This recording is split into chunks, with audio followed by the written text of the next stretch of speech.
देखिए, आज प्रेस वार्ता थी, बहुत महत्वपूर्ण प्रेस वार्ता थी, क्योंकि जिस तरह से आदिवासियों को सिस्टम से बाहर करा जा रहा है, ये उसका सबसे बड़ा उदाहरण है। वो मध्य प्रदेश जहां सबसे ज्यादा आदिवासी है, वहां सबसे ज्यादा नाकाबिल भाजपा हमको समझती है। और इसका उदाहरण है कि सिविल जज की जो परीक्षा हुई 2022 का परिणाम आया, उसमें 191 पोस्ट थी और 121 पोस्टें आदिवासियों के लिए, ट्राइबल्स के लिए रिजर्व थी।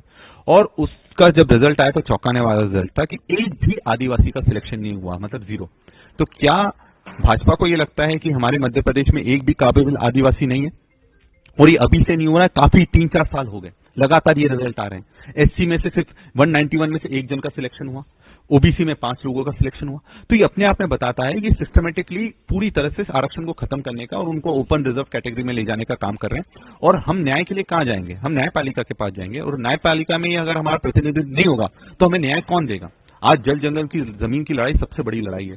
आप देखिए सिंगरौली में क्या हो रहा है। सिंगरौली में पूरे जंगल काटे जा रहे हैं। अडानी को 10,000 पेड़ कटवाने का और वहां कोल माइन चालू करने का आदेश दे दिया गया। तो ये बड़े बड़े उद्योगपतियों की सरकार है कि जनता की सरकार है? ये चीज निर्धारित करिए।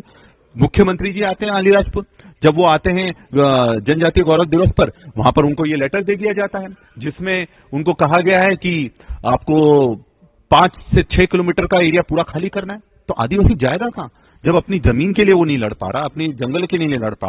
आज मध्य प्रदेश में उनको बेल नहीं मिल पाती क्योंकि ट्राइबल जज बचे ही नहीं है। तो बेल नहीं मिलती, यही कारण है कि जितने जेल हैं उसमें 60% से ज्यादा आदिवासी बंद हैं। उनको बेल नहीं मिल पा रही, उनको बाहर नहीं पा रहे। यहां तो रेपिस्ट और मर्डरर्स खुले में घूम रहे हैं, और जो व्यक्ति की गलती नहीं भी हो या उसका अपराध इतना बड़ा नहीं है, उनको भी पूरे जीवन जेलों में काटना पड़ रहा है। तो ये शर्मनाक स्थिति की है।